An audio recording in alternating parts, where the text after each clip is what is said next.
সূরা কাউসার 11 বার পরে পানিতে ফু দিয়ে ঘরে ছিটিয়ে দিলে কি হয়, এই আমলটা যদি আপনি জানেন তাহলে আপনি কখনো এই আমলটা ছাড়বেন না। সূরা কাউসার হচ্ছে পবিত্র কোরআন কারীমের ছোট্ট একটি সূরা। 114টি সূরার ভিতরে 108 নম্বর সূরা হচ্ছে সূরাতুল কাউসার। মাত্র 3টি আয়াত রয়েছে এই সূরার ভিতরে। যদিও সূরাটি ছোট্ট, তবে এর ফজিলত অনেক বেশি। আপনি যদি সূরা কাউসার 11 বার পড়তে পারেন, কিভাবে আমল করবেন আমি বলে দিব, তবে কি কি উপকার পাবেন সেটা আমি বলে দিচ্ছি। নাম্বার 1, 1 নাম্বার হচ্ছে এই আমলটা করার মাধ্যমে আল্লাহ তাআলা আপনার ঘরের সকল অভাব দূর করে দিবেন। দ্বিতীয় নাম্বার হচ্ছে আল্লাহ পাক রব্বুল আলামিন আপনার ঘরের ভিতরে বরকত দান করবেন। এবং 3 নাম্বার হচ্ছে দুশমন থেকে আল্লাহ তাআলা আপনাকে মুক্তির ব্যবস্থা করে দিবেন। এবং 4 নাম্বার হচ্ছে আপনার জানমাল নিরাপত্তার ব্যবস্থা করবেন আল্লাহ তাআলা। এবং 5 নাম্বার হচ্ছে হাউজে কাউসারের পানি আল্লাহ তাআলা আপনাকে দান করবেন।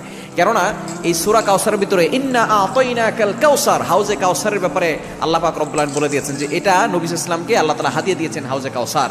একমাত্র আমাদের নবীজি সাল্লাল্লাহু আলাইহি ওয়াসাল্লাম তার উম্মতদেরকে হাউজে কাউসারের পানি পান